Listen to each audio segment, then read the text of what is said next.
I gledajte sada ovo.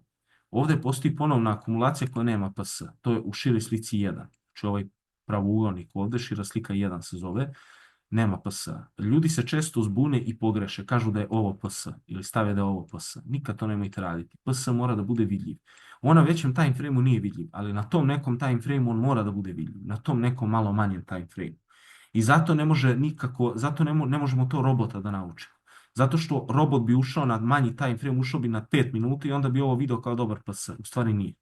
Znači mora na malo manjem time frame-u da bude vidljiv preliminary support. Šta to znači na malo manjem time frame-u? Pa recimo smanjimo time frame za 3 puta. 3 do 4 puta. Znači, ako ne vidimo preliminary support na 4 sata time frame-u, onda ćemo ga vidjeti, onda trebamo da ga vidimo na 1 sat time frame. Znači mora da bude vidljiv kao order blok, ima širinu i visinu u svom fraktalu. Znači mora da izgleda ovako. Znači mora da ima ovo, tako, širinu i visinu. Odavde mora da ima taj prazan prostor. Znači ako na 4 sata vidimo da ne postoji, onda na 3 do 4 puta manjem time frame-u 1 sat, tako, ili kako uvodi 1,5 sat, znači onda bismo mogli da vidimo da postoji.